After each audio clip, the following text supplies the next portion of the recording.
viento, mi vida, ponle una montura al río.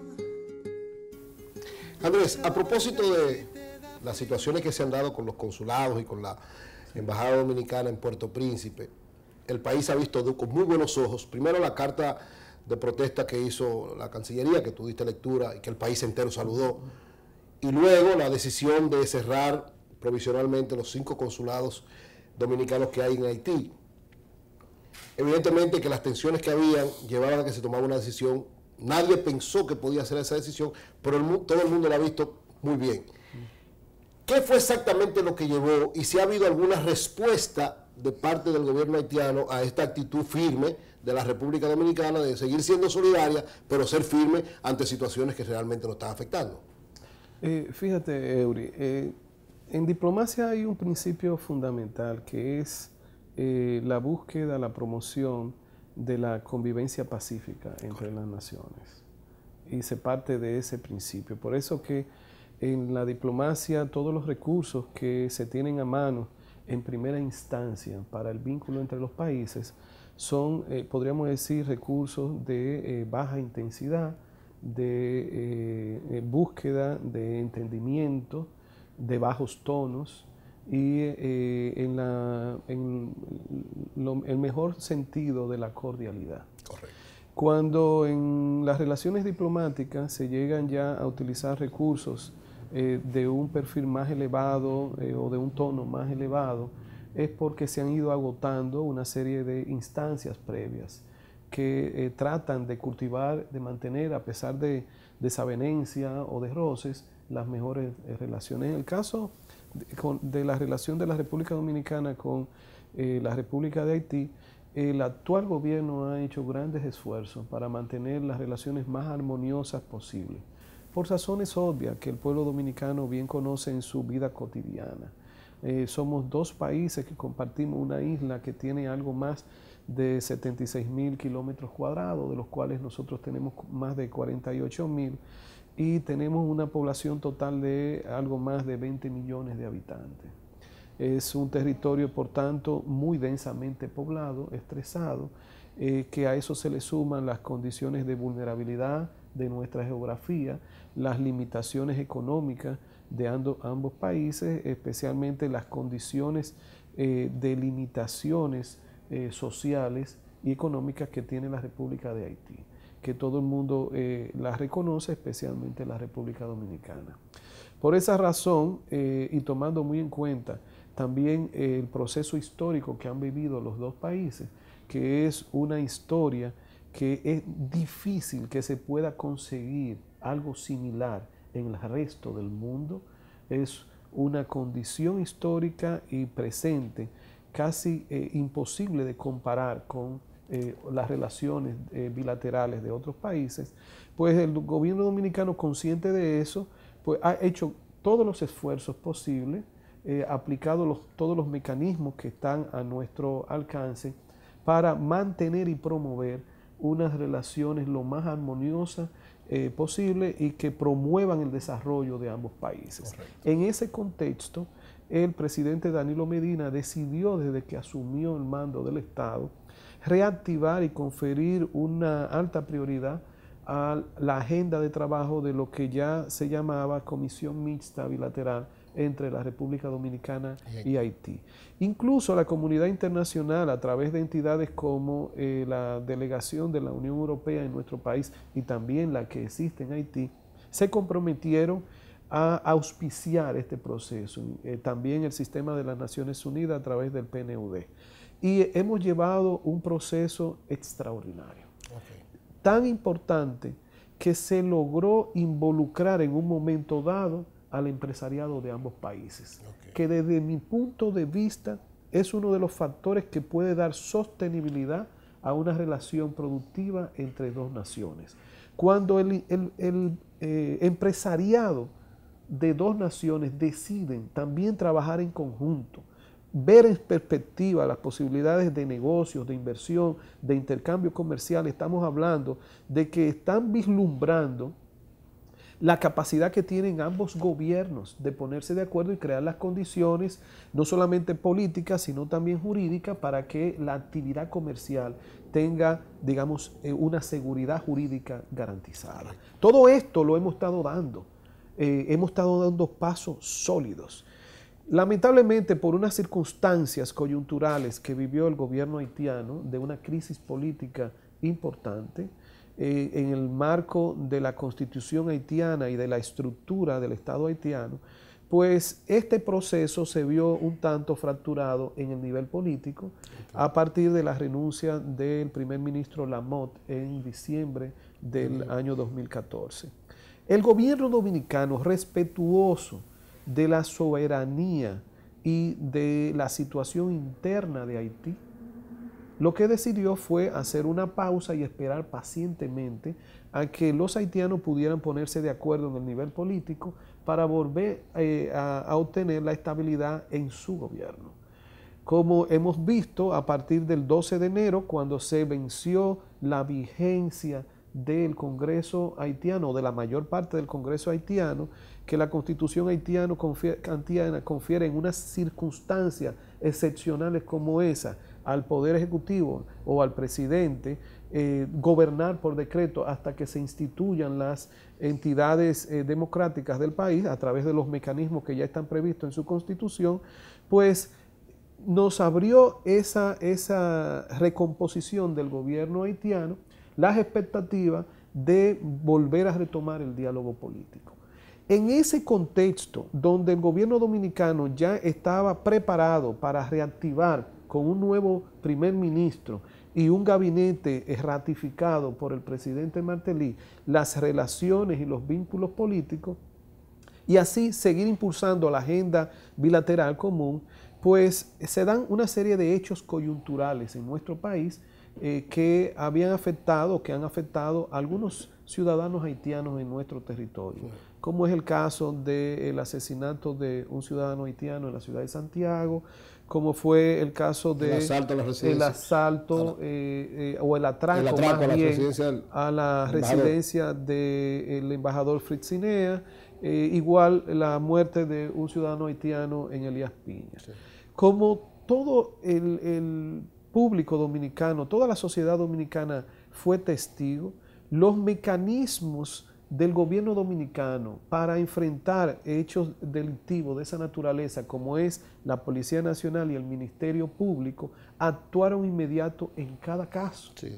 En el caso del asalto pudimos ser testigos todos los dominicanos y dominicanas de que la policía y el Ministerio Público inmediatamente identificaron a los responsables y los sometieron al rigor de la justicia. Ciertamente, la expectativa del Ministerio Público era que esta persona, la medida de coerción dictada por el juez, fuera el encarcelamiento, especialmente porque eran agentes activos de organismos de seguridad del gobierno y del Estado. Pero no fue así, y la justicia falló, es una medida de coerción de otra naturaleza que le permitió salir de la cárcel a estas personas. Bajo ninguna circunstancia, un hecho como ese, se puede entender que el gobierno dominicano actuó con debilidad ante un hecho delictivo de esa naturaleza, porque nosotros tenemos un Estado de Derecho que establece una autonomía, una independencia entre los poderes, y el gobierno dominicano no le puede exigir a la justicia que falle en un sentido u otro en ninguno de los casos. Tiene que someterse al rigor y al mandato de la justicia. Y obviamente el Ministerio Público utilizó el recurso de la apelación en la medida de coerción, porque entendía que debían tener cárcel esos sujetos. Correcto. Eso se vio públicamente de cómo actuamos con pulcritud ante un caso como ese. Ante los otros dos hechos, que son mucho más complejos porque ya involucran el asesinato de personas, entonces los organismos de investigación y de justicia han estado actuando con los tiempos que la complejidad de esos casos amerita, porque no se le puede pedir a la policía o al Ministerio Público que festine los casos para satisfacer un sector o un país que pueda estar cuestionando la situación que ha operado. Ahora, ante esos hechos, lamentablemente, en Haití se generó una campaña contra la República Dominicana por algunos sectores que adversan la República Dominicana en Haití. Y generaron esa campaña sobre la base de acciones de persecución contra haitianos, de, digamos, sentimientos racistas o xenófobos. Campaña que nosotros vimos que eran injustificadas e injustas con respecto a la República Dominicana. Y mucho menos si surgían de sectores haitianos que conocen bien la realidad y la historia, y también conocen el presente de la población haitiana en nuestro país. Pero, obviamente, algo como eso puede ser entendido bajo digamos, el hecho de que en una sociedad democrática hay sectores de pensamiento que tienen también la libertad de expresar sus valoraciones y sus opiniones. Pero resulta que, lamentablemente, nos llegó una nota oficial del gobierno haitiano cuestionando esos hechos y también imputándole al gobierno dominicano responsabilidad en los mismos por acción o por omisión. Y obviamente en el sano estado de relaciones entre países, lo menos que uno espera son imputaciones de esa naturaleza. Uno esperaría más las notas de preocupación, de solicitud de información, de garantías de que se llegará a las últimas consecuencias, pero no valoraciones e imputaciones que bajo ninguna circunstancia el gobierno dominicano, y menos el gobierno del presidente Danilo Medina, que ha exhibido un compromiso y un respeto a los derechos humanos de los dominicanos y de los extranjeros en nuestro territorio, puede merecer. Eso llevó la respuesta. Y eso entonces nos llevó a responder por la misma vía diplomática, con la misma, el mismo tesón, obviamente con indignación de quien se sabe acusado injustificadamente, y se respondió por la vía diplomática. Pero a eso se suma que precisamente en ese día, en el marco de unas movilizaciones que fueron convocadas contra la República Dominicana, sobre la base de esos preceptos y esos prejuicios antidominicanos frente a la embajada, a la misión diplomática de la República Dominicana, por razones desconocidas para nosotros, un grupo de individuos violentó el territorio dominicano que representa las instalaciones del Consulado de la República Dominicana en Puerto Príncipe. Entró un grupo de individuos, se acercó y logró llegar hasta el asta de la bandera de la República Dominicana, bajaron la bandera, la tomaron con intención de primero profanarla, dañarla, pero también con la intención de izar la bandera haitiana en el consulado. Esto ningún país del mundo lo aceptaría.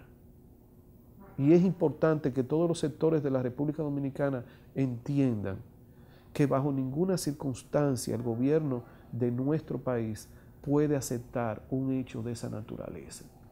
Que haga memoria el pueblo dominicano, a ver si recuerdan alguna oportunidad que algún grupo de dominicanos ha entrado a la embajada haitiana o alguna instalación, algún consulado haitiano con la pretensión de tomar la bandera haitiana y cambiarla por una dominicana. Eso es impensable en nuestro país.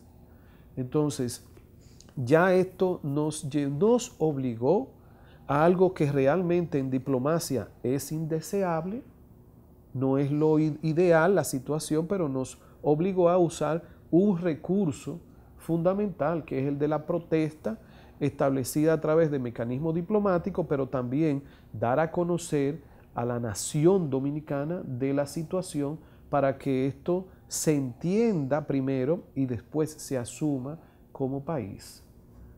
Precisamente esto fue lo que aconteció. Bajo ninguna circunstancia la República Dominicana, y en este caso el gobierno dominicano, puede querer auspiciar el fraccionamiento o el enfriamiento de las relaciones con la República de Haití. Muy por el contrario. Nosotros hemos exhibido todo lo que hay que exhibir para demostrar que nuestro compromiso es para cultivar las mejores relaciones con Haití. Andrés, ¿implica esta nueva actitud del gobierno dominicano en esta decisión de cerrar los 5 consulados de manera provisional? ¿Implicaría desconfianza en el Estado haitiano de garantizar la seguridad de lo que es nuestra parte del territorio ya, y podría llevar a un rompimiento de relaciones diplomáticas? Nosotros realmente no queremos plantearnos ese escenario en este momento, porque la expectativa del gobierno dominicano ante las medidas elementales que hemos tenido que tomar, que es retirar nuestro personal de las misiones consulares, hay que recordar y explicarle al pueblo dominicano que las oficinas consulares de un país son las que reciben mayor cantidad de ciudadanos, tanto de ese país como de ciudadanos del país propio que viven en ese lugar. Y por tanto están sometidas a niveles de mayores riesgos porque son oficinas de servicio donde entra y sale constantemente gente. A diferencia de las embajadas que tienen una operación en sí misma más discreta, más selectiva, los consulados son oficinas abiertas. Por esa razón nos vimos en la necesidad, para garantizar la integridad de nuestro personal que da servicio en esas embajadas y de nuestras mismas instalaciones, pues el cierre temporal hasta que las autoridades haitianas exhiban mecanismos de garantía de la integridad de nuestro personal y de las instalaciones, como establece la Convención de Viena de 1963 sobre servicios consulares. También la del 61, que es sobre relaciones diplomáticas, obliga al país sede dar garantía del país que tiene la representación de su seguridad. Esa es una medida, digamos, de procedimiento, que no indica que hay una pretensión de cortar relaciones diplomáticas en ningún caso, sobre el entendido de que hay una situación especial en ese país, en el caso de la República de Haití, y que debemos darle un compás de espera a las autoridades haitianas para que monten los dispositivos de seguridad. La medida es preventiva. No pretendemos con esto enviar un mensaje de retaliación ni nada que se le parezca, y obviamente la actitud del gobierno dominicano es que podamos abrir el diálogo político en el menor plazo posible. Ahora queda de parte de las autoridades haitianas que den un paso adelante frente a una situación que hemos alertado de manera oficial y que todo el mundo ha podido ver, lo que puede pasar con nuestro personal o nuestras instalaciones. De forma que la expectativa en este momento del gobierno dominicano es que a partir de estos mecanismos que se han establecido, pues el gobierno haitiano reaccione de forma positiva, la acción del gobierno haitiano también se corresponda con la Convención de Viena de relaciones, en este caso consulares, y podamos retomar el diálogo en lo más rápido posible. Bien, vamos a hacer una pausa. Este tema sigue siendo de mucha actualidad y de mucha importancia. Entonces vamos a hacer una pausa y venimos de nuevo con el canciller de la República Dominicana, Andrés Navarro, para ver qué podría acontecer a partir de esto y de una serie de pasos que va a dar la República Dominicana a propósito del Plan Nacional de Regularización de los extranjeros, básicamente de los haitianos en la República Dominicana. Nos vemos.